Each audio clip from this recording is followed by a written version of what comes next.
So next point आपण इथं चालू करणार आहे आता व्हेलॉसिटी.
नेक्स्ट पॉईंट आपण इथे डिस्कस करणार आहोत तो आहे आता ओके बघा व्हेलॉसिटी.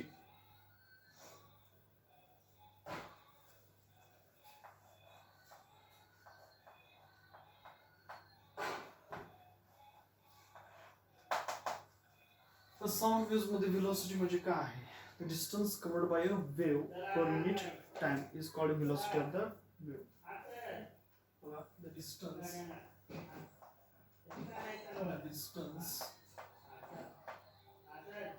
covered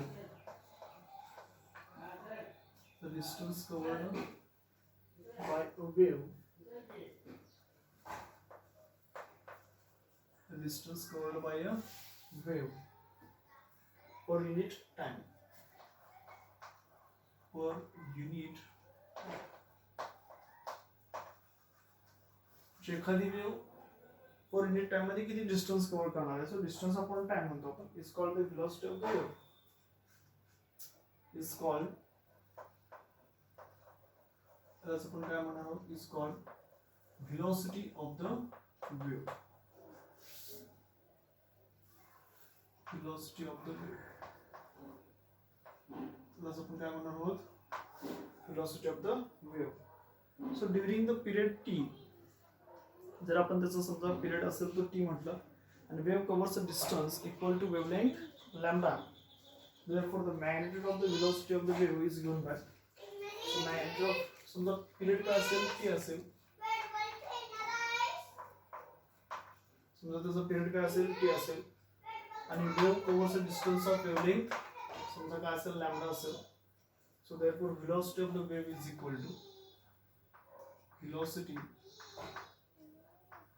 of wave. मग त्याची असणारी व्हेलॉसिटी किती असेल? So velocity of wave is equal to distance upon time. Distance upon time. आता डिस्टन्स म्हणजे त्या ठिकाणचं असणार काय असतं? वेवलेंथ अपॉन इथं असणार काय असेल? टाइम. सो वेवलेंथ टाइम म्हणजेच तिथला असणार तो पिरियड. टाइम म्हणजेच काय? तिथं असणार तो पिरियड असणार आहे. So wavelength, distance time, period. So v is equal to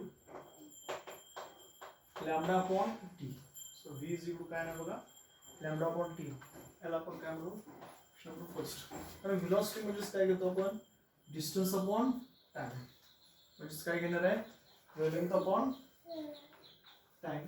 आता टाइम म्हणजेच त्या ठिकाणी आपण काय म्हणणार आहे? पिरियड.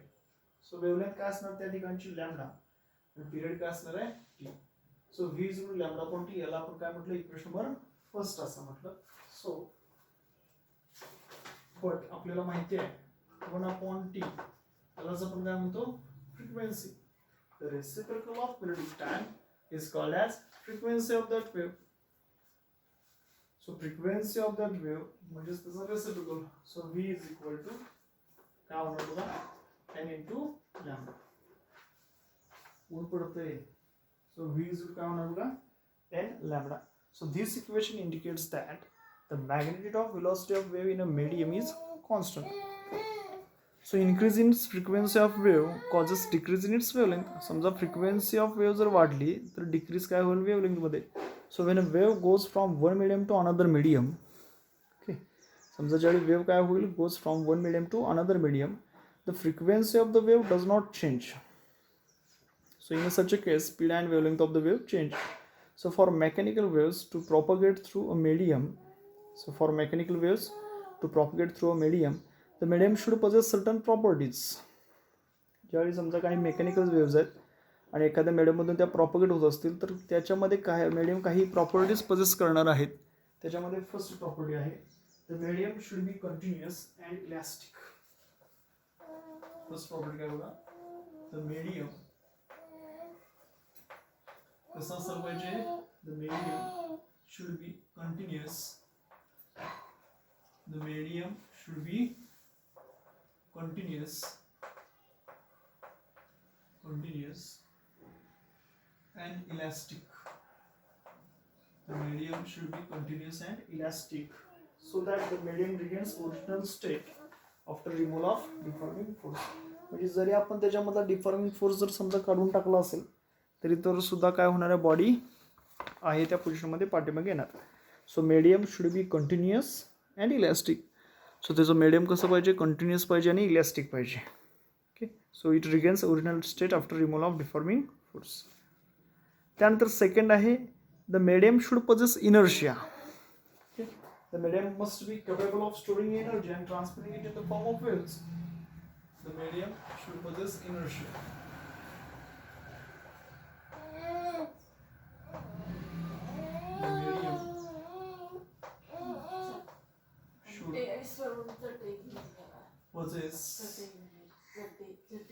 Medium काय should करणार आहे, medium should possess inertia. पुढे येऊन वाढ कर. medium should possess inertia. ते medium काय possess करणार आहे, तर inertia possess करणार आहे. आता का, तर medium must be capable to storing energy and transferring it in the form of waves. आणि तिसऱ्या याच्यामध्ये असणारी प्रॉपर्टी जी काय असेल तिसरी, the frictional resistance of the waves must be negligible. याच्यामध्ये असणार सॉरी मीडियमचा असणारा जो फ्रिक्शनल रेजिस्टन्स आहे तो कसा असेल, negligible. The frictional resistance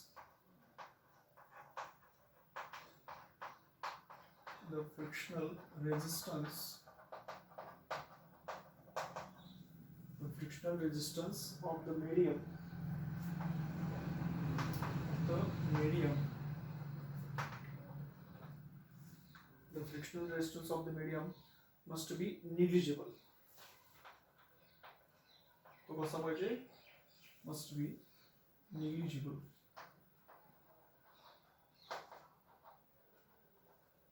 so त्याच्यामध्ये होणार जो फ्रिक्शनल रेजिस्टन्स आहे त्या मीडियमचा मस्ट बी कसा आहे असायला पाहिजे, निग्लिजिबल असायला पाहिजे. सो हे त्याच्या काय आहेत तीन प्रॉपर्टीज कशाच्या, ते एखाद्या मीडियम जर पजेस करत असेल तर त्याच्या तीन प्रॉपर्टीज आहेत. ओके, इकडे काय म्हटलं आपण, डिस्टन्स सॉरी व्हेलॉसिटी. काय म्हटलं, व्हेलॉसिटी म्हणजे the distance covered by a wave per unit time. एखादी जी वेव्ह आहे ती वेव्ह किती डिस्टन्स ट्रॅव्हल करते पर युनिट टाइममध्ये, त्याला म्हटलं आपण velocity of the wave. Period म्हणजे काय असेल, टी असेल, लॅम्बडा म्हणजे त्याची वेव्हलेंथ असेल. So velocity is distance upon time. So v is काय होणार बघा, wavelength upon period. So v is equal to lambda upon t. याला आपण काय म्हटलं, equation number first. 1 upon t reciprocal of periodic time, यालाच आपण काय म्हणतो फ्रिक्वेन्सी. सो आपलं इक्वेशन काय होईल बघा, v is equal to n lambda. Okay, so this equation indicates that the magnitude of velocity of wave in a medium is constant आहे. So whenever the increase in frequency of wave causes decrease in its wavelength, so wave goes from one medium to another medium. So frequency of the wave does not change. So in such a case, speed and wavelength of the wave changes. So for mechanical waves to propagate through a medium, the medium should possess certain properties. medium काही properties possess करतात. त्याच्यामध्ये first काय आहे, medium should be continuous and elastic. medium कसं पाहिजे, continuous आणि elastic पाहिजे. कशामुळं तर so that it regains its original shape and size, okay, after removal of deforming force. Second आहे बघा, मीडियम पजेस इनर्शिया. मीडियममध्ये काय पाहिजे, possess inertia, because it is capable to storing energy and transfer it one form to another. Third याच्यामध्ये काय म्हटलेलं आहे, the frictional resistance of the medium must be negligible. त्याच्यामध्ये असणारं जे फ्रिक्शनल रेजिस्टन्स आहे मीडियममधलं ते कसं पाहिजे, मस्ट बी निग्लिजिबल पाहिजे. तर या त्याच्यामध्ये दिलेल्या काही आहेत प्रॉपर्टीज आहेत. आता फेज आणि फेज डिफरन्स हे बघा, तुम्हाला मी इथं पुस्तकामध्ये डायग्राम दाखवतो. फेज आणि phase difference. So displacement as a function of distance along the wave आणि displacement as a function of time. So या ठिकाणी बघा फंक्शन आहे आणि या ठिकाणी आहे function of time.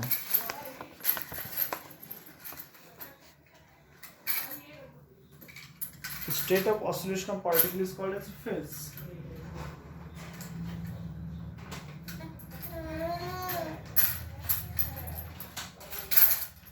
Next point जो आपला आहे तो आहे बघा, कॅरेक्टरिस्टिक्स ऑफ प्रोग्रेसिव्ह वेव्स.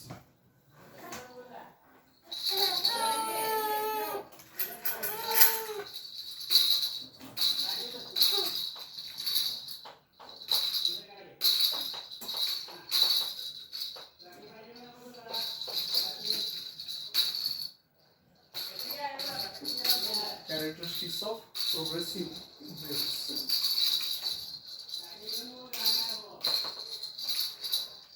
आता प्रोग्रेसिव्हचे काय काय कॅरेक्टरिस्टिक्स आहेत, तर all vibrating particles of the medium have same amplitude, period and frequency. काय आहे all vibrating particles, all vibrating particles, vibrating particles. आता हे सगळे व्हायब्रेटिंग पार्टिकल्स कसे होतात, of the medium, of the medium,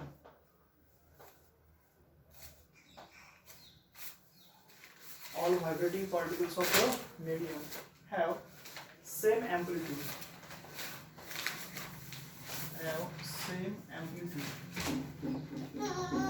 the amplitude was also same also, period and a frequency,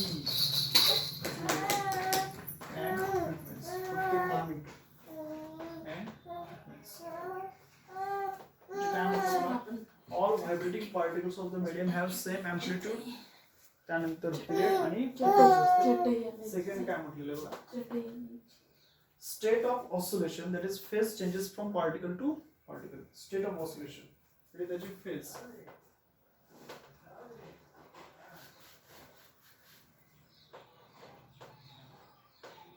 state of oscillation. State of oscillation कशी असणार आहे, state of oscillation that is phase changes from particle to particle. Particle to particle तो phase काय होत जाणार आहे, change होत जाणार आहे. ओके, सो हे झालं characteristics of progressive waves.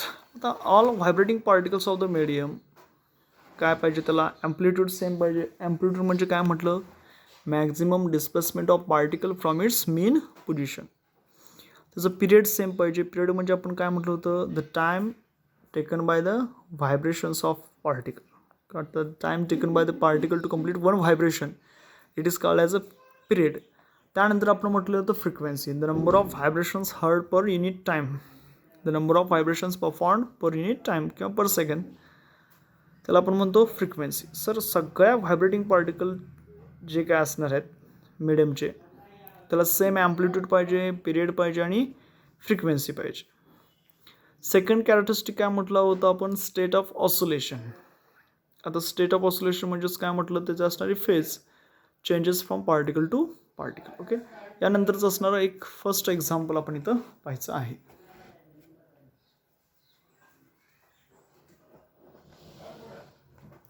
So next example.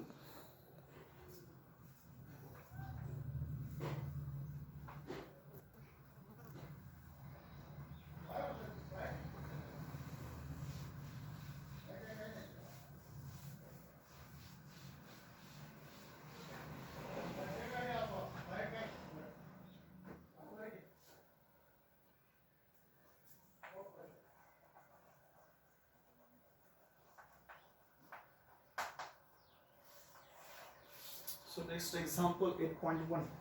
The speed of sound in air is 330 meter per second. The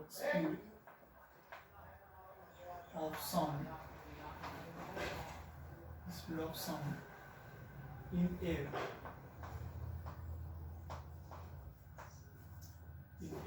is 330 meter per second.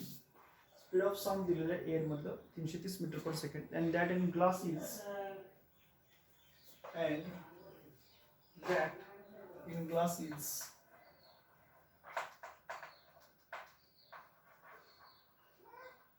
आणि ग्लास मधलं असणार जे स्पीड दिलेलं आहे 4500 meter per second. What is the ratio of wavelength of sound? So what is the ratio? What is the ratio of the wavelength of sound? Wavelength of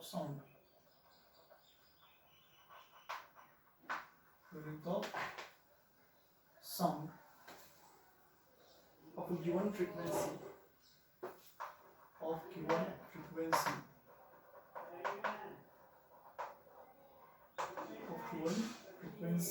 in the two media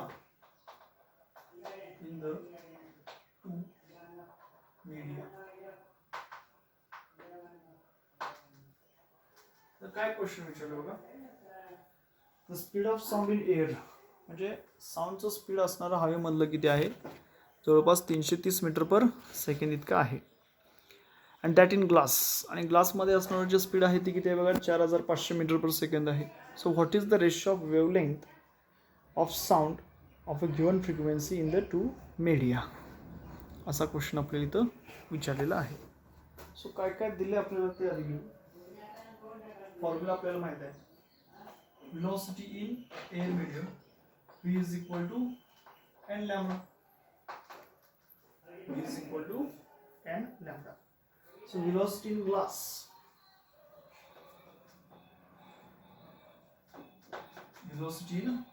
is equal to n lambda. The wavelength in glass, so n lambda आपण लिहिणार. So therefore दोघांचा आपण ratio घेऊ. lambda air upon lambda glass. m line काय होईल cancel. lambda air upon lambda glass is equal to v air upon v glass. असा आपला ratio होणार आहे. सो किती दिलेलं आहे वेलोसिटी इन एअर मीडियम मध्ये 330. ग्लास मध्ये किती आहे बघा 4500. सो हा झिरो काय होईल इथं कॅन्सल होईल. So it can be written as 3 1 जार 3 1 जार. इथं 3 1 जार 1 राहील. 3 1 राहील तर 3 5 जार आणि 0. सो 11/150. सो 11/150. सो 150 जर आपण 11 ला डिवाइड केलं तर आपला आन्सर येतो बघा 7.33 into 10⁻⁻. एवढं आपलं काय त्याच्यामध्ये असणार ratio. So what is the ratio of wavelength of sound. So रेशिओला याला युनिट नसणार आहे. सो त्याचा रेशिओ किती बघा 7.33 into 10⁻⁻. ओके ठीक आहे. सगळ्यांनी हे एक्झाम्पल राईट डाऊन करायचं आहे. ओके मी काही गडबड करत नाही, थांबतोय. राईट डाऊन करायचं आहे. 2 मिनटं थांबतोय मी आणि मला लगेच व्हॉट्सअप करायचं आहे. ओके ठीक आहे.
ओके, सगळ्यांनी एक्झाम्पल लिहिलं असेल. आता नेक्स्ट पॉईंट आपला जो आहे तो आहे बघा transverse waves and longitudinal waves.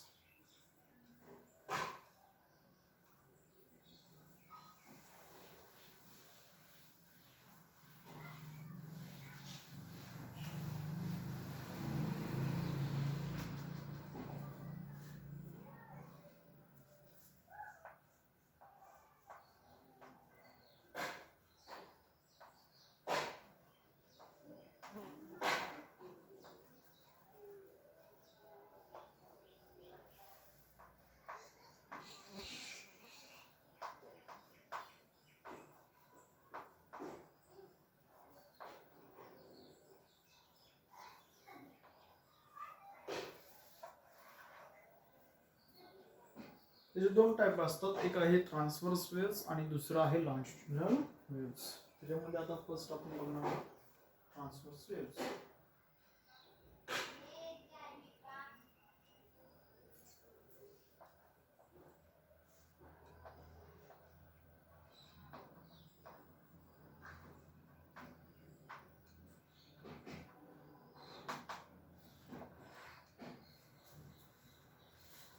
Transverse waves कशाला म्हणायचं किंवा काय म्हणतो आपण, ट्रान्सवर्स वेव्स म्हणजे काय? तर wave in which particles of the medium vibrate in a direction perpendicular to the direction of its propagation of the wave is called transverse wave. अशा वेव की particles of the medium vibrate in a direction perpendicular to the direction of its propagation of the wave. The water waves हे transverse waves आहेत किंवा water molecules vibrate perpendicular to the surface of the water. Okay, so त्याच्या असणाऱ्या पुढे आपल्याला काय characteristic पाहिजे. काय याच्यामध्ये फर्स्ट पॉइंट आहे transverse waves. A waves which are vibrate in a direction perpendicular to the direction of the propagation of that wave, it is called transverse waves. यानंतर याच्या आहेत बाळांनो कॅरेक्टरिस्टिक्स. काय आहेत characteristics? All particles of the medium in the path of wave vibrate in a direction perpendicular to the direction of propagation of the wave with same period and amplitude. जे आता आपण याची प्रॉपर्टी म्हटलेलं होतं. Second काय म्हटलेलं आहे? When transverse wave passes through a medium, the medium is divided into alternate crest, that is the region of positive displacement, and trough, that is the region of negative displacement. Okay. Third आहे crest and an adjacent trough form one cycle of a transverse wave. So distance measured along the wave between any two consecutive points in the same phase is called wavelength of that wave. A crest and an adjacent trough. एखादा crest असेल आणि त्याला लागून असणारा adjacent काय असेल, trough असेल, form काय होतात, वन सायकल होते transverse वेव्हची. So distance measured along the wave between any two consecutive points in the wave same phase, त्यालाच आपण wavelength म्हणतो. Crest and trough advance in the medium and are responsible for transfer of energy. Crest असेल आणि trough असेल, crest आणि trough असेल हे तयार होत असतात मीडियममध्ये आणि तेच काय करतात, एनर्जी ट्रान्सफर करतात. ओके, तर 4 प्रॉपर्टीज आपण बघितल्या. पहिली प्रॉपर्टी आपण काय म्हटलेलं होतं, all particles of the medium in the path of the wave, all the particles of the medium in the path of the wave vibrate in a direction perpendicular to the direction of its propagation of the wave with same period and amplitude. Second काय म्हटलं, when transverse wave passes through medium, जेव्हा transverse wave एखाद्या medium मधून pass out होत असतात, and transverse wave passes through medium which is divided into alternate crest and trough मध्ये आपण divide करतो. So region of positive displacement is called crest and negative displacement is called as trough. Okay, त्यानंतर third काय म्हटलं होतं, crest and an adjacent trough. समजा एखादा crest असेल आणि त्याचा लगेचचा लागून असणारा ट्रफ असेल, so crest and an adjacent trough form one cycle of transverse wave. Crest and adjacent trough form one cycle of transverse wave. So distance measured along the wave between any two consecutive points is called wavelength. आणि चौथे काय म्हटलं होतं, crest and trough advance in the medium and are responsible for transfer of energy.